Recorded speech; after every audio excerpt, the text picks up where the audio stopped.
Look, I know it can be a bit confronting, but to the extent to which you guys are comfortable, I'd love cameras on. If you're comfortable, it's okay if you're not, and that's no problem. I just realised my wedding ring is off. What a day to not have your wedding ring on. Hang on, I lost a bit of weight recently, and when I cycle, I always think that my wedding ring is about to fall off my finger, which my wife will take very personally. So there you go. I'm definitely married. Yeah, so I'd love it if you guys could turn your cameras on, because doing talks on Zoom is the worst. And so not having people to look at makes it incredibly difficult. So if you're comfortable, I'd love cameras on. If not, like that's cool. But it'd be lovely to see everybody. It's really nice to see faces as well. All right. So today, the first thing I've written at the top is disclaimer. What you're about to hear is certainly not necessarily what I do. I think that goes without saying. Long shot from being the perfect husband. So I'm definitely not claiming that. So I have a tendency to make things really very academic. So I apologise for that up front. But I want to just talk a little bit from my perspective about a little bit of background about marriage. And then we can talk a little bit about where we sit as husbands within our marriages, and then what does it mean for us to be Christ-centered, a Christ-centered husband.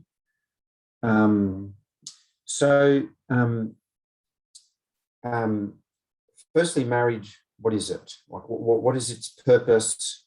What part does it play in God's plan for humanity? To the extent that we can appreciate what is the purpose of marriage, the extent that we can actually really understand it, then it will help us in our role. It'll help us, when we understand what marriage is for. I'm just going to disconnect something so I don't get bothered. We can understand what marriage is for, then we'll certainly understand what our role is. So what is God's plan? I guess the first thing about marriage is to know that it's a creation of God. Man has not created marriage. We haven't thought up of it. It's not of our own making. It's an institution that God himself has created, a relationship he himself has created. So in Genesis, we hear that a man shall leave his father and mother and be joined to his wife, and the two shall become one flesh. Now you might say, well, man leaves his parents and it's his own doing that he's joined to his wife and becomes one flesh. But Christ later in the Gospels says specifically, in reference to this, what God has joined together, let not man separate. So he says, a man shall leave his father and mother and be joined to his wife, and the two shall become one flesh. And later in the Gospel, he says, what God has joined together. So a man shall leave his father and mother, and God shall join him to his wife in one flesh. It's a God-made institution. Man has not devised marriage in and of himself. God has made marriage. And he has made us to be lifelong partners. That is how we are made. That really runs counter to modern day understanding of relationships, which is very fluid. Fluid between men and women constantly, fluid between same sex, fluid between multiple partners at the same time. That is the modern day vision, but that is not what God has created. He has created us to be lifelong partners, if that's our calling. Of course, there are other callings, and some are called to celibacy. But if our calling is to be married, if that's our calling, he has designed this institution of marriage for us to be lifelong partners. And what's interesting is that there are actually in the animal world, quite a few examples of animals that have lifelong partners. Just out of interest, can anyone name one or some? Anyone know any animals who are lifelong partners? Pink lobsters? Really? I believe so. I didn't know that. Pretty sure. You can look it up. Google is the truth teller. Google, yeah, I won't do it right now. I won't do it right now. You know, I was once giving a Sunday school class, and it was on Zoom. It was in the lockdown, and every time I said something, like this kid would come on and go, "Oh yeah, I just Googled that. You're right." And then another time, I was talking about a story about my dad, and my dad had this guy who was blind, who was working for him in IT, and he ended up being a brilliant this and that, and then he ended up skiing for the Australian Paralympic ski team. And the guy, and then this kid comes and goes, "Oh, was it Bart Bunting?" I said, "Who the hell did you know that?" So anyway, sat there Googling everything I said. So, but yes, I'm not sure about lobsters. Anyone know anything else? Not bonobos. What was that?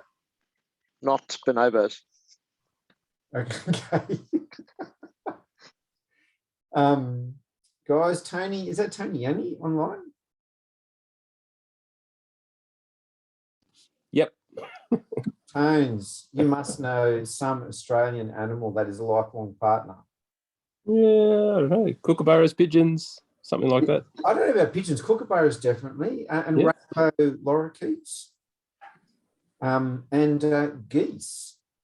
You know, apparently geese. You know, when I was researching this, there was this really heartbreaking picture that went viral in China of a family had two geese, you know, male and female, and they were lifelong partners. But as a gift to another family, they gave away the female, and the family came to collect their female, and they put it on the back of their bike in a basket with its head sticking out. And the male is on the ground, like stretching his neck up to reach his partner, and the female is in the basket on the back of this motorbike, stretching her neck down, desperately trying just to touch, and they're just staring at each other. It was such a really beautiful, touching photo as she's just about to be taken away. So God gave us these examples of lifelong partners in the animal kingdom. And that is how we are made. They are made that way. Not all animals are, sure. Not all animals are. But he gave us examples in the animal kingdom. And that is how we are made. We are made to have lifelong partners. Right? We're made to have lifelong partners. So why? You know, why is this God's plan? I always say to my Sunday school kids when we talk about girls and relationships, I always say to them, guys, God could have made us as asexual beings. We could have just had one sex. Could you imagine? Half of the Sunday school syllabus would go out the window, right? There'd be, so especially in high school, how are you going to talk about in high school, right? If there was no opposite sex. God could have made us asexual beings. And what about, you might say, yeah, well, what about procreation? Well, just asexual budding. You just bud, you know, and God can morph some DNA if you want some genetic variation for health. And voila, you just remove the whole male-female thing. He could have done that. He chose not to. He designed us in his image, male and female, he made them. He designed us as male and female for a reason. And what is that reason? So I'd love it if you guys had Bibles, either, you know, physical or the digital. And if we could just open up, and we're not going to read massive chunks, but we are definitely, you can't talk about husbands and wives without reading from Ephesians. So we're going to open up to Ephesians, and we're going to read from verses 25 through to 33. So I'll read this just once, and we'll talk about it really throughout the rest of tonight. So Ephesians 5, verse 25, husbands, love your wives, just as Christ also loved the church and gave himself for her, that he might sanctify and cleanse her with the washing of water by the word, that he might present her to himself a glorious church, not having spot or wrinkle or any such thing, but that she should be holy and without blemish. So husbands ought to love their own wives as their own bodies. He who loves his wife loves himself. For no one ever hated his own flesh, but nourishes and cherishes it, just as the Lord does the church. For we are members of his body, of his flesh and of his bones. For this reason, a man shall leave his father and mother and be joined to his wife, and the two shall become one flesh. This is a great mystery, but I speak concerning Christ and the church. Nevertheless, let each one of you in particular so love his own wife as himself, and let the wife see that she respects her husband.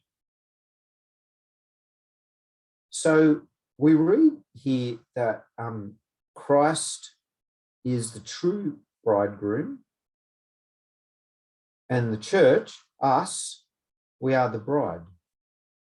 And we've become one flesh with Christ in that union of marriage between Christ and the church. But I think that the word, the most special word in all of this passage that we just read is in verse 32. So in verse 32, this is a great mystery, but I speak concerning Christ and the church. Does anyone want to guess what I think is the most amazing word out of verse 32?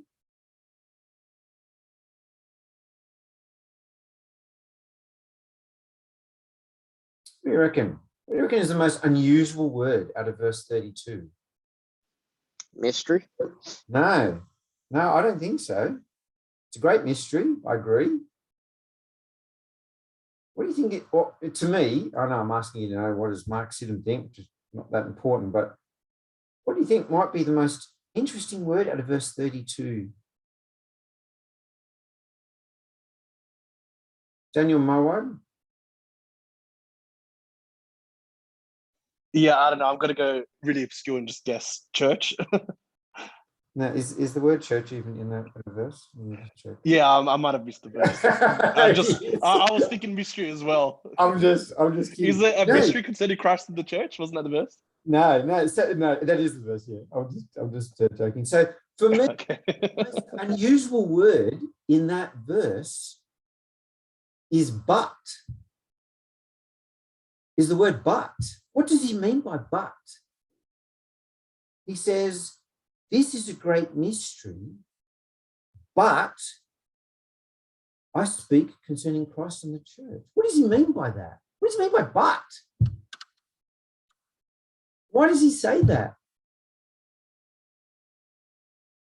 Does anyone want to hazard a guess? Why is he pivoting? He's pivoting on that word. What is it that makes him say but? And this is really critical to today's talk. That's why I labour the point. It's really critical to today.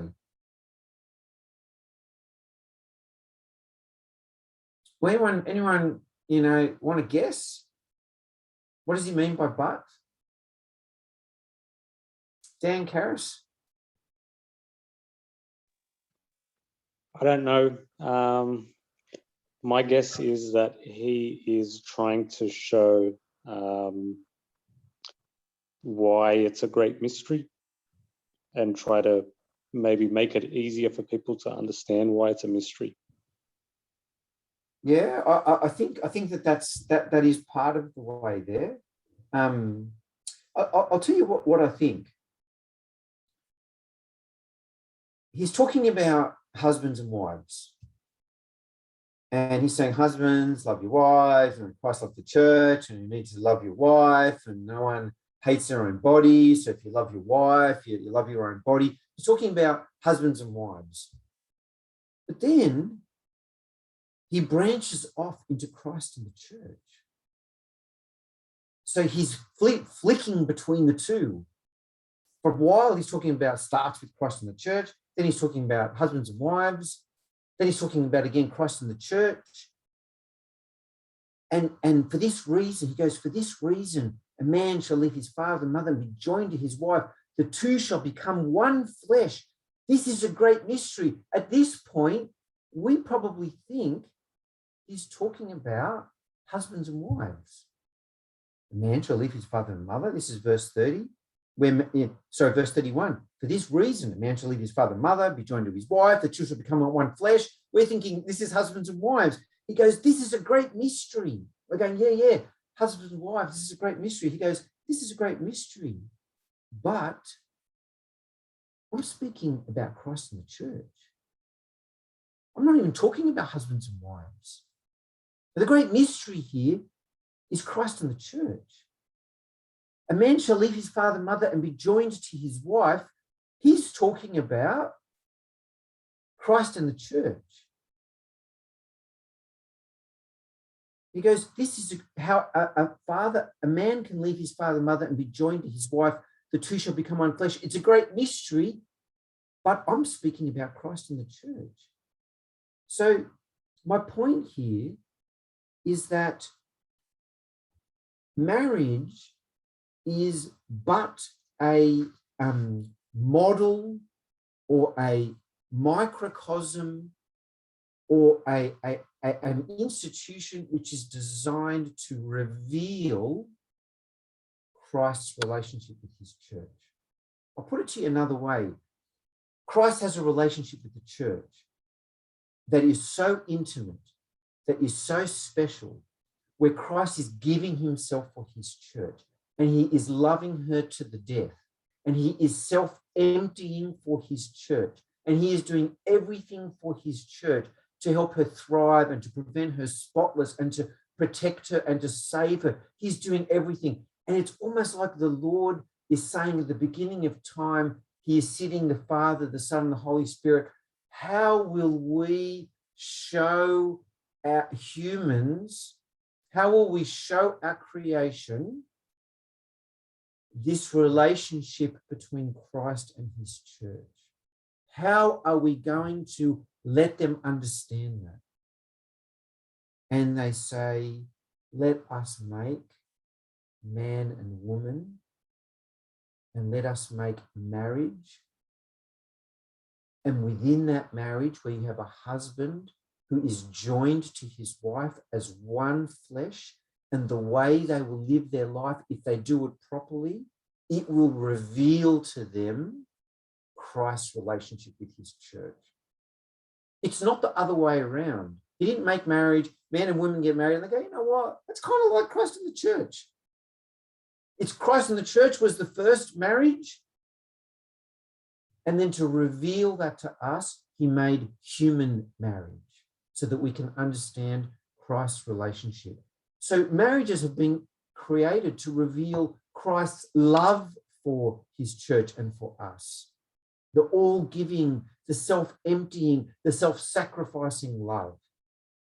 Marriage has been given to show us how Christ delights in his church, how he focuses on it and tends it and provides for it and is generous towards it. Marriage has been given to us so that we can see in a good marriage, that's what. Marriage has been given to us so we can see how Christ is long-suffering towards his church.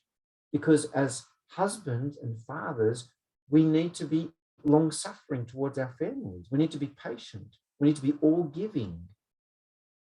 So the purpose of marriage is to give us insight into Christ's relationship with the church. And our struggles in our marriage, when we fail, it'll help us to even appreciate Christ even more.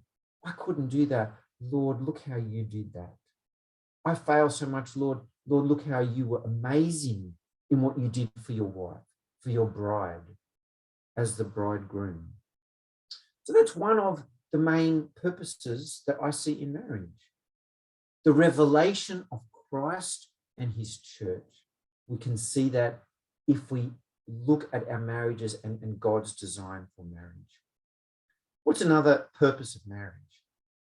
Another purpose of marriage is not to make us happy. It's not to make us sad. That's not the corollary, right? It's to make us holy. It's a path to holiness for those who are called to marriage, that it's to make us holy and not happy. Some of the fathers and some of the writers talk about marriage as being a crucible in which we are tested and refined and purified. So within our marriage, we can be purified. We can be refined. It's a crucible, a small dish that is lit and heated. And it's, brought to boil, which can happen in marriage, obviously.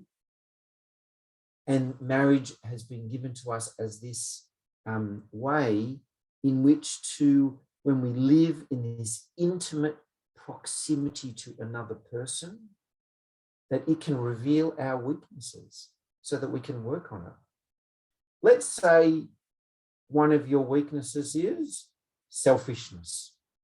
You're incredibly selfish. You only think of yourself. Me, me, me. Number one, me. Number two, me. Number three, me. If you lived alone, it'd be very hard for you perhaps to appreciate that that is a major weakness that you have. Within a marriage, if you're selfish, it will become blatantly obvious day one, before the marriage. In the whole process of getting ready for marriage, it will become obvious that you're selfish. So marriage can reveal our weaknesses. And when we live in that proximity with our wives, it gives us that opportunity to not just reveal, but to work on those weaknesses and become purified. One of the main purposes of marriage is practical. God has created it so that we can have a loving, secure, safe, guilt-free sexual relationship when done in the right way. He has made it that way. He has made it practical as a beautiful, practical way for us to conceive and raise children. Not to, unnecessarily have, multiple partners with multiple kids, which you can't raise a kid properly in that way. He has created for us this institution of holiness to conceive and raise kids as a practical thing. And it's a way for us to provide comfort and support to each other as we age, as one falls sick, as one has needs. I know, for example, my wife and I, we sat, unfortunately, for 4 years running, one of us was sitting a set of exams, right? When one was sitting an exam, the other one was cooking. My poor wife, what I cooked for her for the year that she was sitting her exams, the pressure on her to pass was so great because there's no way in hell she could have done 2 years of that cooking. I used to cook on Sunday night. Right, Sunday we'd go to church just before we had kids, come home, she'd study, I'd do the groceries, and then I come home, I chop, put it all into an enormous wok that like every time I stirred, it would like all fall off the edge, and I put it in and I'd stir and a bit flop. And then we'd eat it on Sunday night, Monday night, Tuesday night, Wednesday night, Thursday night, Friday night. And then on Saturday, we'd go out for dinner. And then on Sunday, we'd go to church and we'd come home and she'd study and I did the grocery shopping, and I come home and I top the exact same meal. My poor wife. But that was how we supported each other. And when I studied, I just studied, and my wife did. God gave us this. So one of the things about marriage is for us to support each other in that really practical way. So if I just kind of summarize to this point, if we just, before we start talking about our role in marriage, just understand a little bit about marriage, is that number one, marriage is a God-created institution. He designed it. It's not the design of man. It's not man's creation. It's a mystery that is to reveal to us, give us insight, to enlighten us about the relationship between Christ and his church. And within this institution, there is a path to holiness for those of us who are called to marriage. All right.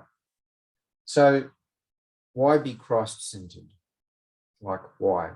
Well, that's the easiest question to answer, because if marriage is to give us insight into the relationship between Christ and his church, and if so, marriage is that kind of like a microcosm of that.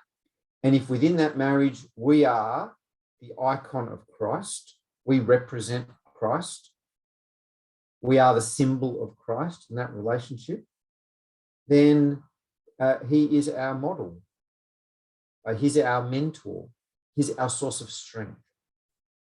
So if we are to be the icon of Christ in our marriage, then we need to be Christ-centered. Everything about our role in marriage should be centered on Christ. And it's really important that we think about our role as a husband. Like, do you know, I mean, I think maybe many of us, myself included, don't think about that even nearly enough. But we are in our marriages as the symbol of Christ, which means our ministry in our marriage is to be like Christ. That's our ministry. That's our mission. We're in a marriage, so we have a mission, a ministry in our marriage. And in our marriage, our ministry, to fulfill our ministry, is to be Christ-like, to represent Christ, to be the image of Christ. That is critical for our own salvation. If that's our ministry, if that's the job you've been given, then that's really important for your own salvation, to fulfill that ministry, to fulfill that mission. And it's critical for our wives as well, that we are to help guide them on the path to salvation. If we fail, we can lose our own salvation and potentially that of our wives. Look at the book of Acts with the story of Ananias and Sapphira. Look at that. Ananias was the first one to go and lie. And I'm sure he must have said to his wife, if they ask you, say this. He failed in his ministry as a husband. And he led his wife down that same path. And they both perished. What about our children? How important it is to fulfill our ministry of being Christ-like to our children. We have I find, a frightful job to reveal to our children through our fatherhood.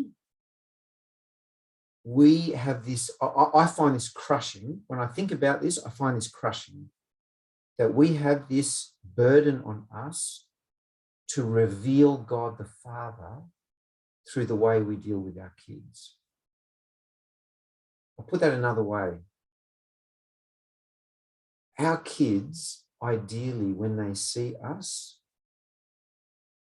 will see God the Father and his qualities and his characteristics, because he is the true Father.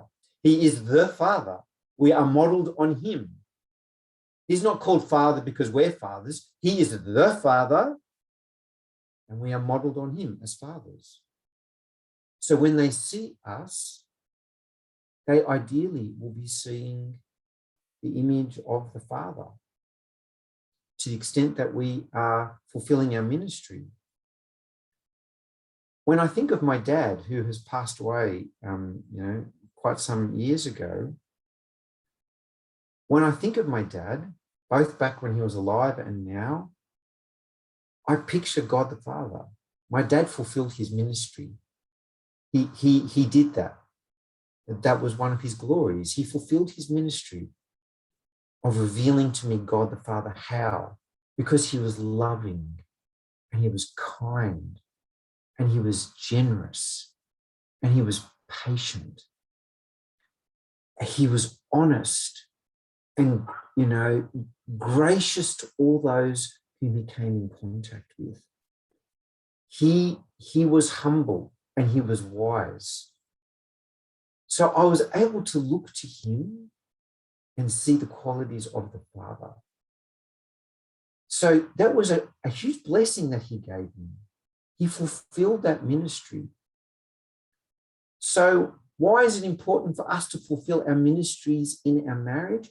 Because we are to reveal to our kids, through our relationship with our wife and our relationship with our kids, God the Father. How scary is that? How scary is that? For me, if we do it well, we will reveal the Father. If we do it badly, then that will be a burden on us and on our kids. I'll give you one other reason why it's so important for us to fulfill our ministry as fathers and husbands. We can witness to the world the love of Christ through our marriages. We may not feel comfortable about talking about Christ to those around us. We may not feel comfortable. But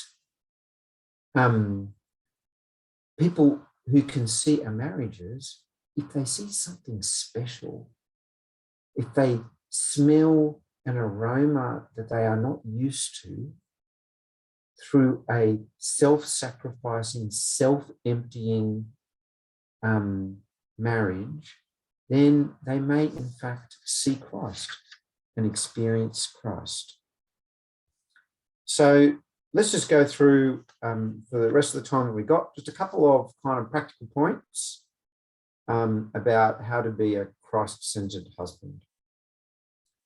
Number one is, maybe you could start and end here, actually, because to be a Christ-centered husband, you just need to be a Christ-centered man. There's no being a Christ-centered husband if, as a man, you are not Christ-centered in your life. It's impossible. You can't live your life as an individual having nothing to do with God, no prayer, no contemplation, no repentance, no liturgical life, no relationship whatsoever with God. And then all of a sudden in your marriage, you're going to be a Christ-centered husband. It's impossible. So you could say, to be a Christ-centered husband, you just need to be a Christ-centered man, where your whole life is focused and looking and learning and thinking about Christ. And we could actually end the talk here. We could just stop right there. How to be a Christ-centered husband? You just need to be a Christ-centered man. Focus everything on Christ, because to focus on Christ means to love. So then you'll love your wife. To focus on Christ means to be humble, and you'll be humble in your marriage.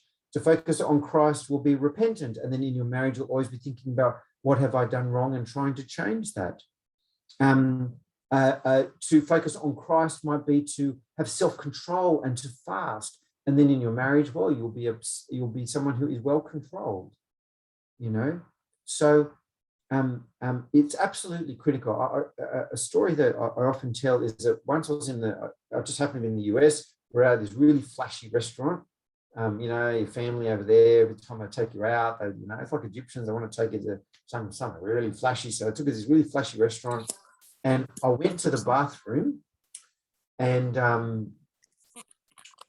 in the bathroom, cubicle door opens, and out comes one of the chefs from the kitchen, and he walks out of the cubicle and walks straight out of the bathroom without washing his hands, right?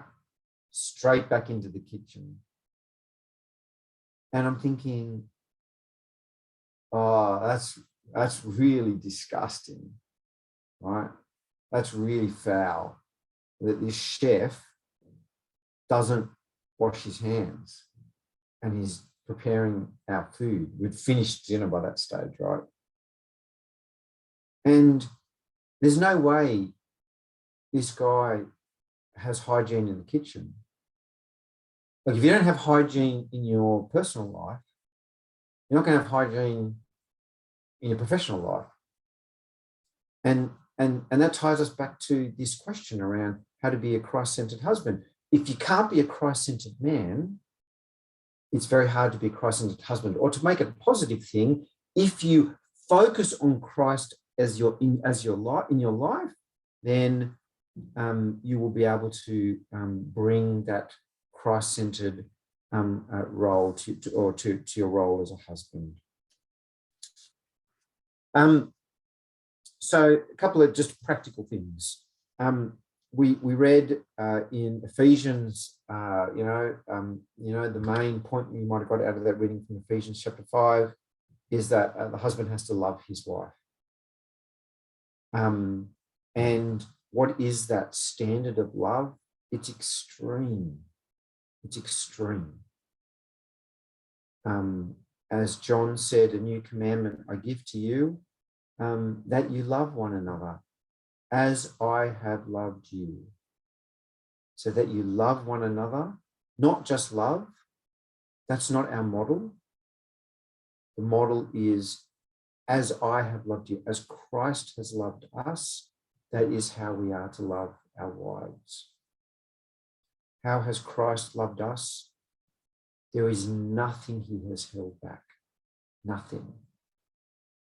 It's extreme. To his own death, he loved us.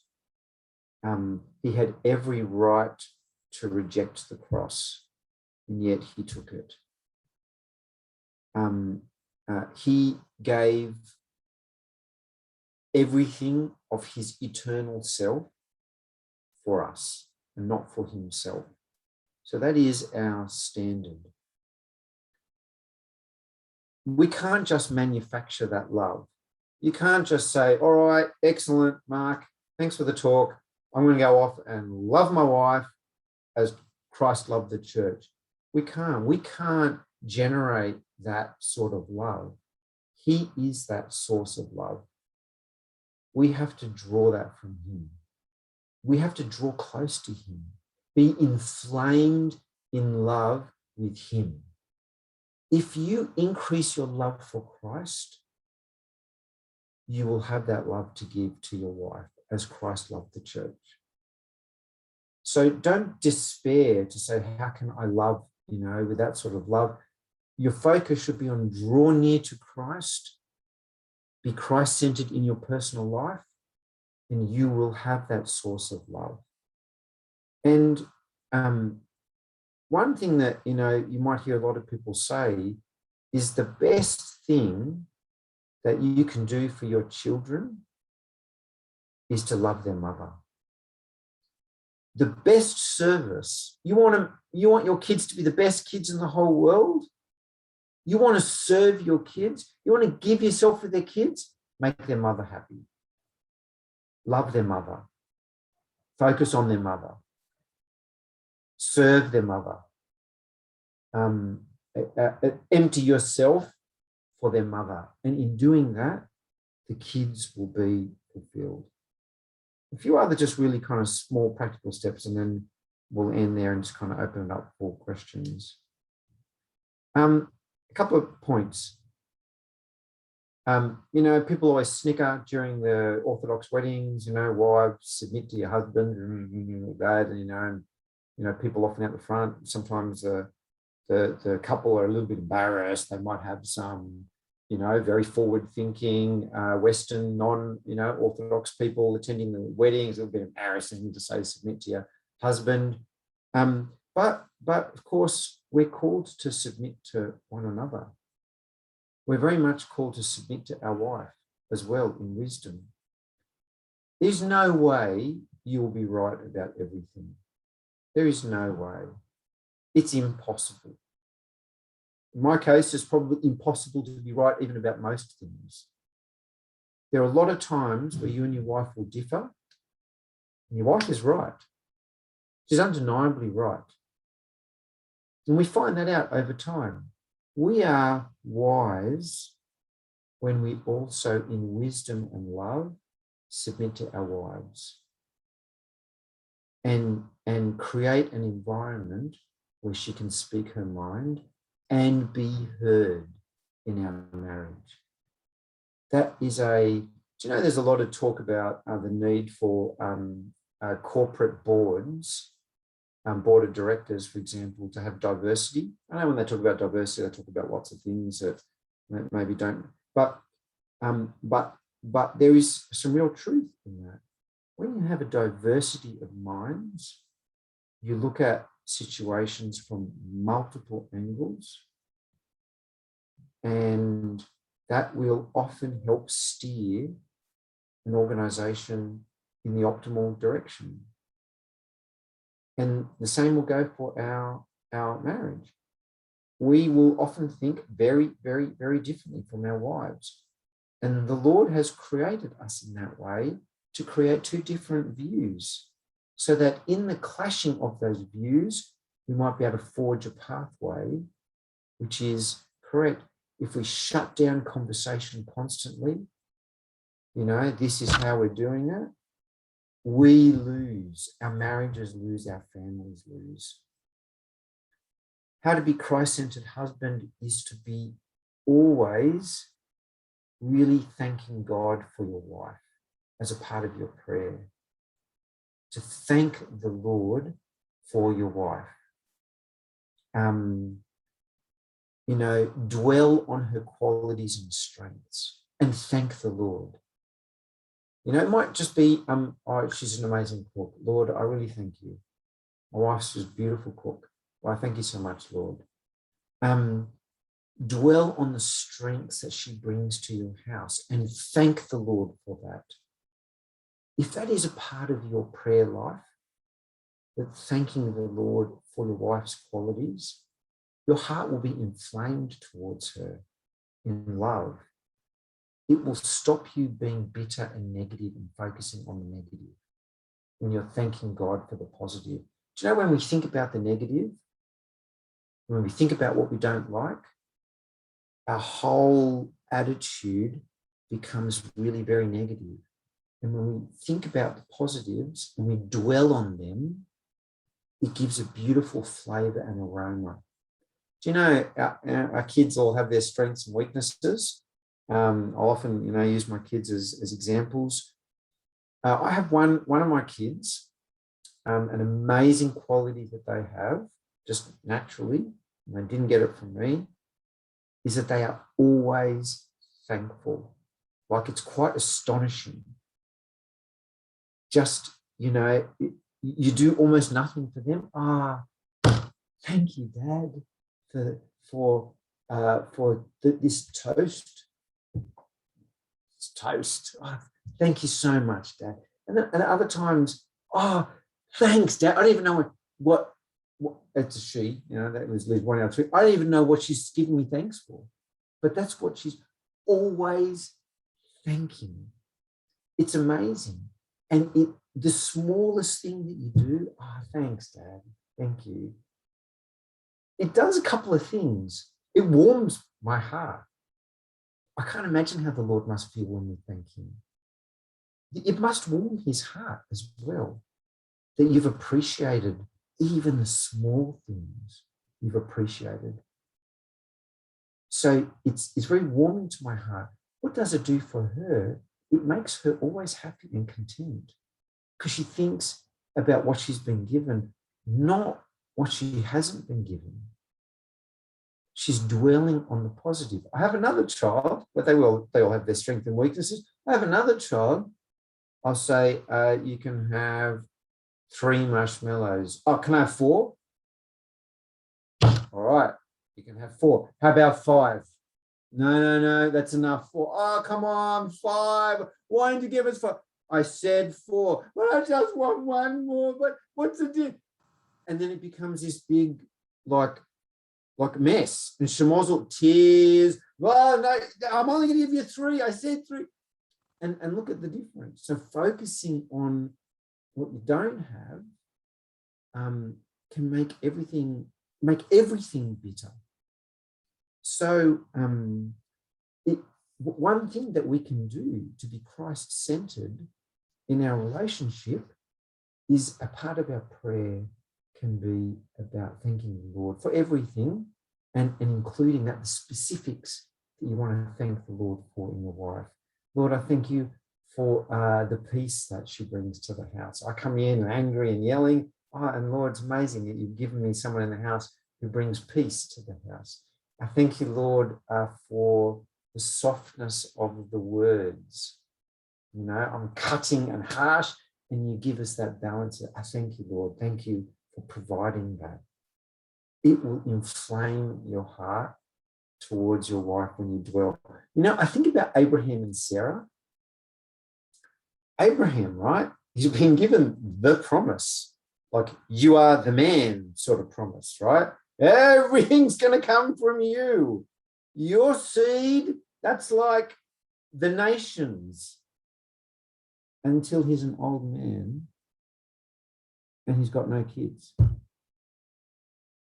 Sarah has given him her maid, Hagar, and he's had a baby with Hagar. So the problem's not him, right? The barrenness is Sarah. So here you have the man who's received the promise, who's his seed, all the nations will be blessed through him, and he's got a wife who's barren. He could have become so focused on that. He could have become so bitter towards her. He could have just discarded her and said, oh, I'll just get someone else. Like I've got a mission here to fulfill, guys. Sarah, out of the way. You're not working. You don't work. Right? But he didn't. He loved her. He was tender towards her. He was loyal to her. He loved her. And look at what the Lord did with that. Another practical point is that we need to speak to our wives. We have to converse. We need to have conversations, and this is so critical today in the age of devices, which are always, you know, like that. When we're sitting together, that can happen.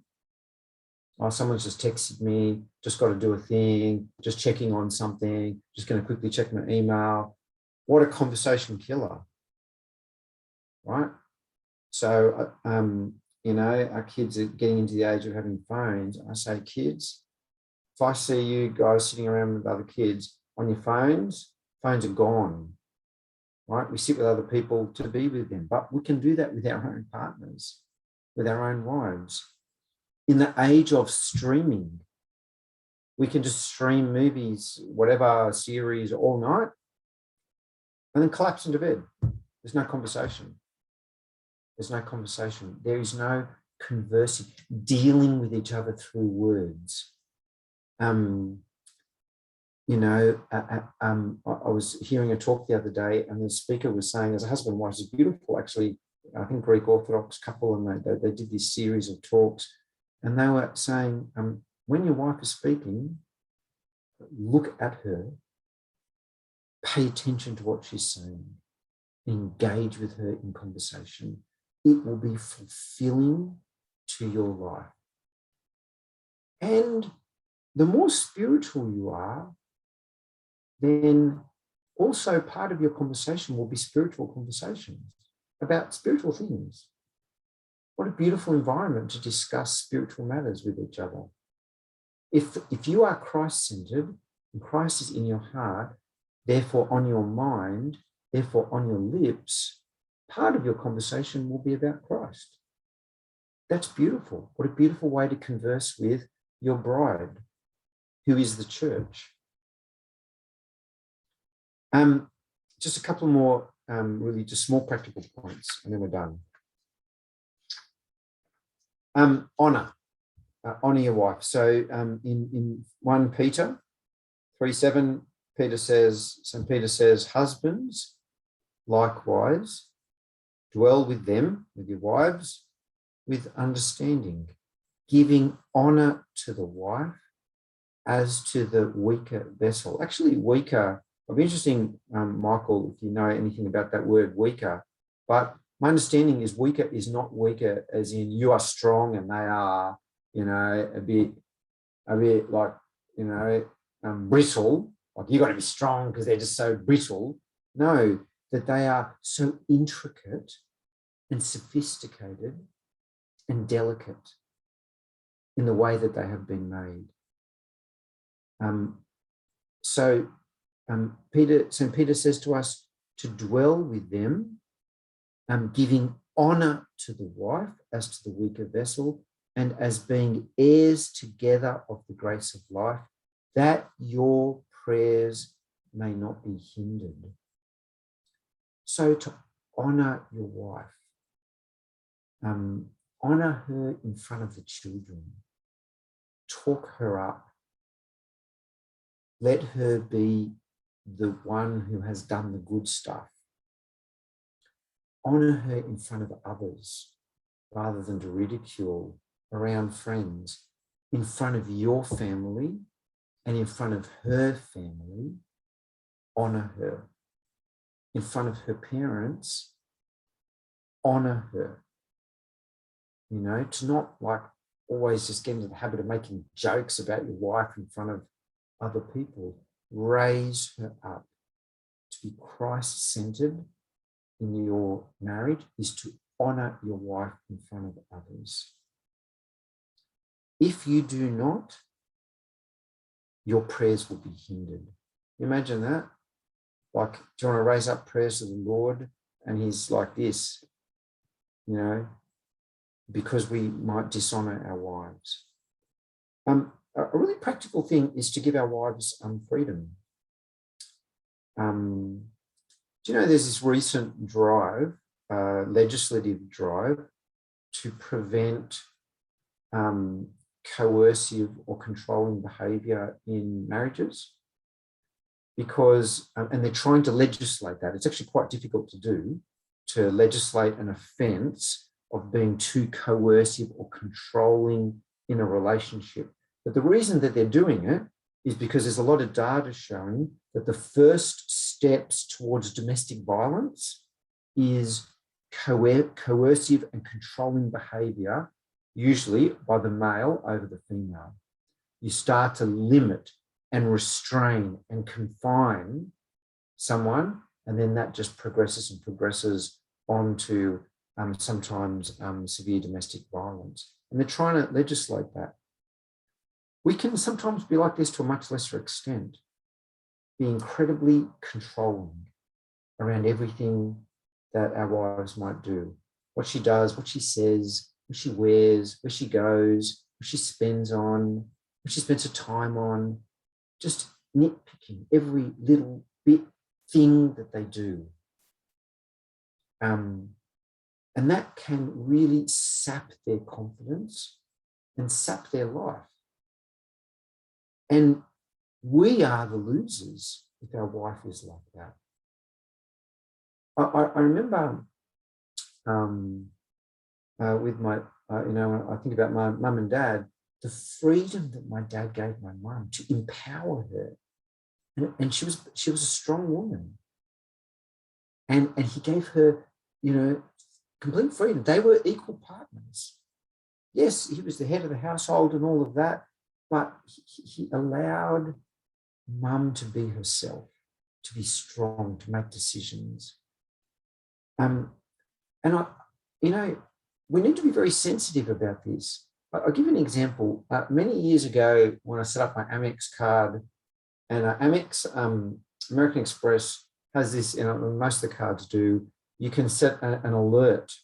So if there's a purchase over a certain amount, it sends you a text message, right? I thought, this is a great idea. I heard stories that people, their cards get stolen or whatever, or, ID fraud, and then all these expenses are getting racked up on the card, and I might not check the card for 7 days or 14 days, or not even till the next statement, and I don't realize that someone's using the card. This is great. So I said, okay, this is excellent. Every time there's a purchase over $200, it's going to send me a text message, right? Beautiful.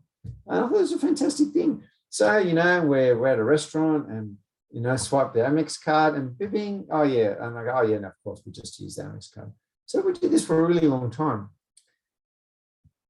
I didn't realize that for Marianne, this became a really negative thing because she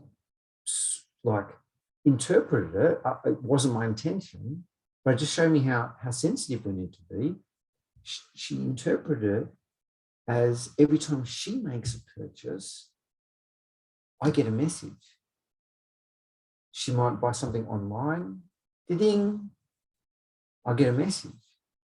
Now, I couldn't care less. I mean that honestly, But it really hot, and it came up in conversation one day, and I realized I needed to go and remove that system. Even though I said to her, Marianne, this is not for that. I don't, do whatever you want. I don't ask you.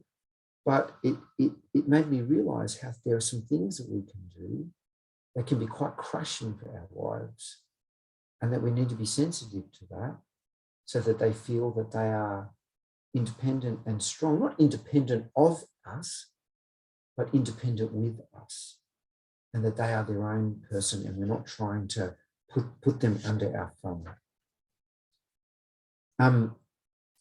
I'll make two final last points to give you some freedom, your own freedom.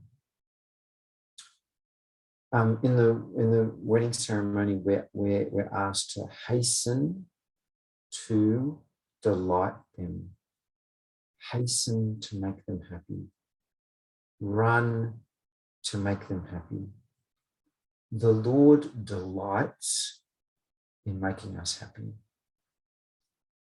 He loves to make us pleased and joyful. And we need to do that for our wives in small things even. But from time to time, we're all busy. Work is busy. Study might be busy. Home life is busy. We can really just get into the routine of just, doing the same thing day in, day out. If we can, it would be nice to do small things for no other reason than to make them happy. And it can add that beauty, because that is what the Lord does for us. I'll give you an example. Sometimes we're driving around and we're looking for a parking spot, and some of us might go, oh, Lord, I really need a parking spot. And the parking spot opens up. You go, oh, Lord, thank you so much. I know it's so little, Lord, but, it's a beautiful feeling. It's a tiny thing, and it's a beautiful feeling that you really feel that you're really in a bind, and you needed to do something, and you're late, and you're pressured, and this spot opened up, and you feel that it was from the Lord. How the Lord likes to delight us, and the feeling that it gives us is beautiful. We should do those small things to make our wives happy. And then this is my last point. We should be intimate with them all the time. It's not something that's confined to the bed. We should be intimate with them all the time. Physically caring, touching, hugging, holding hands, being tender towards them, being intimate throughout the day. You know, love making is the crown, is the jewel in the crown of like a psychological and emotional and physical intimacy. If we're psychologically and emotionally intimate through our wife throughout the day, love making in bed is the jewel. It's the pinnacle of it. It's not the only thing. It's the ending of it, of a life of physical intimacy, of being tender, of having that, you know, that sensitivity and physical contact between us and our wife. Now, as we get kids and life is mad, that's actually not that easy. But it's something for us to think about, to try to physically in our day-to-day to be more intimate and closer. It means a lot, I think, to females. It really means a lot to them. We're very different as males. We may not need that at all. It may not be something that drives us as males. Some yes, some no, but much more for females. That physical caring and caressing and touching as a normal part of the day can be really very important. So I'm going to end it there and really invite Aborna to comment. But I will just say this one thing. You know, this is, I think, really hard. I don't want anyone to be sitting at home going, oh, look at all these things. This is just so difficult. Who the hell can do all of this? I think that when I go through all these points. But the Lord has called us just to hand ourselves over and to try with all our might. And He will guide us. It's not like a trick. It's not like a game. He will guide us day to day. If our heart is in the right place, He will show us what are all the things for us to do to fulfill our ministry of being the icon of Christ inside the home in order to reveal Christ to ourselves and to our wives and to our children and to those around us. And glory be to God forever. Amen.